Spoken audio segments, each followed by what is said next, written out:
Abra sua Bíblia na segunda carta de Pedro.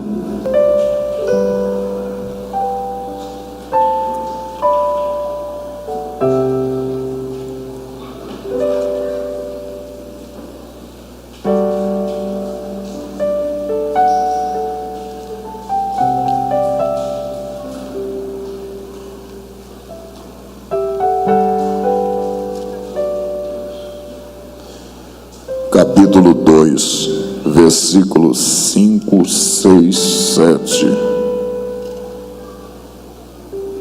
e 8.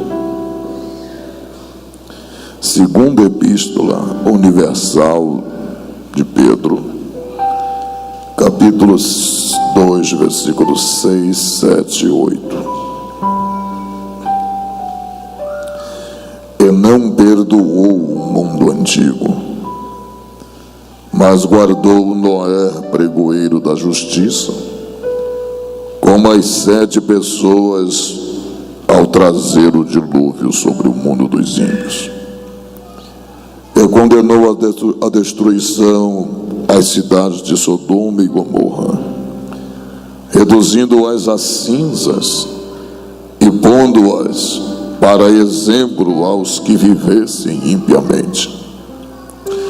E livrou o justo Ló, enfadado da vida dissoluta dos homens abomináveis, porque este justo, habitando entre eles, afligia todos os dias a sua alma justa, vendo e ouvindo sobre as suas obras injustas. Amém? Tome seus assentos em nome de Jesus.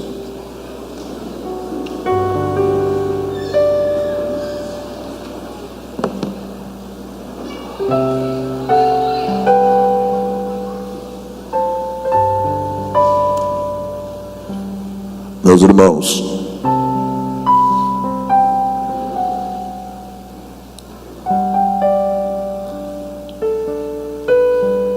Pedro, na sua Epístola Universal, e é uma epístola que serve tanto para os ouvintes da sua época, como para aqueles que estão a me ouvir agora.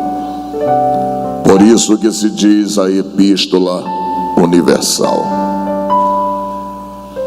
Pedro, nesse capítulo, Pedro vai dar exemplos de juízos que exclusivamente Deus trouxe sobre a humanidade. Não estou falando de correção. Correção era quando Deus dizia para Israel, na boca de Jeremias, dizendo: se arrependam, que eu farei de vocês um vaso novo. Como Israel não se arrependeu, Deus trouxe Nabucodonosor da Babilônia e levou a nação de Israel cativa. E este cativeiro perdurou quase 70 anos. Isto é correção. Isto é Deus corrigindo da maneira que Ele ama. Quando Deus quer corrigir, Deus usava os inimigos da nação de Israel e corrigia Israel. Vocês observam que os mesmos adversários que Israel abatia, estando com Deus, era o mesmo adversário que Deus permitia abater Israel quando eles desobedeciam a Deus. Isso chama-se correção, porque a Bíblia diz em Hebreus 12, verso 5, a parte C do versículo, diz: filho meu, não desprezes a correção do Senhor, e nem desmaie quando por ele for repreendido, porque eu corrijo os que amo e açoito aqueles que são os meus filhos. Quando eu vejo alguém dizer que pregador bate na igreja, é mentira. Bater, só quem bate é Deus. O texto disse açoitar. Açoitar é bater. Pregador não tem o poder de bater. Ele tem o poder que a Bíblia diz de exortar, que é despertar, é abrir os olhos de quem está com os olhos fechados. Só quem bate na noiva é o dono dela. Pregador apenas exorta, um consola e o outro edifica. Essas são as 3 mensagens que devem ter no altar: consolação, edificação e exortação. Então, a Bíblia está dizendo que Deus corrige aos que amam. Só que no texto, Pedro não está falando de correção. Pedro está falando de juízo, porque correção é tratar, correção é recuperar, correção é trazer de volta, correção é colocar no ponto que Deus quer, correção é trazer a pessoa para o centro da vontade de Deus. Isso é correção. É para isso que se corrige alguém. Quando você bate no seu filho, você diz: mamãe está te batendo para você não fazer mais isso.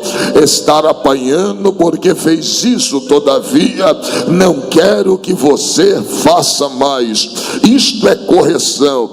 Agora, juízo não. Juízo quem anuncia é o céu, e quem cumpre ele também é o céu.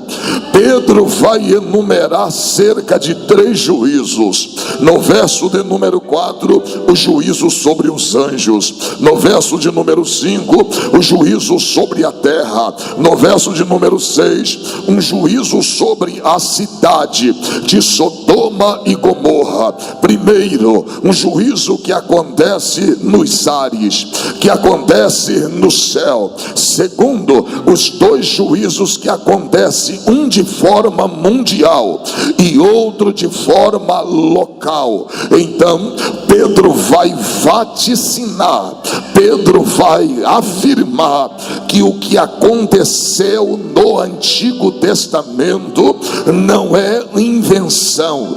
O que aconteceu no Antigo Testamento não é metafórico, não é alegórico, é literal. O que Pedro está assinalando agora é que tudo aquilo que aconteceu no Antigo Testamento foi o próprio Deus que assinou embaixo, e foi o próprio céu que executou.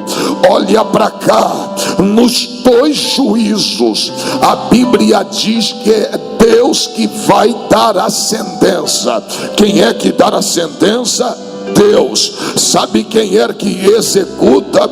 No primeiro juízo do dilúvio, quem executa ele é Deus. No segundo juízo de Sodoma e Gomorra, quem executa são os anjos. Então observe que numa proporção maior, que foi o dilúvio, a Bíblia diz que Deus executou o dilúvio. E o dilúvio também não foi local, o dilúvio foi mundial. Porque quando você ler o texto, a Bíblia vai dizer no livro do Gênesis, no capítulo de número 7, que quando as águas do dilúvio, ou quando as chuvas cessaram, as águas do dilúvio estavam 7 metros acima dos mais altos montes da terra, ao ponto de Noé escrever que não houve sequer uma vida que tinha fôlego que sobreviveu, exceto, creio eu, os animais marítimos, porque não entraram dentro da arca. Agora olha para cá.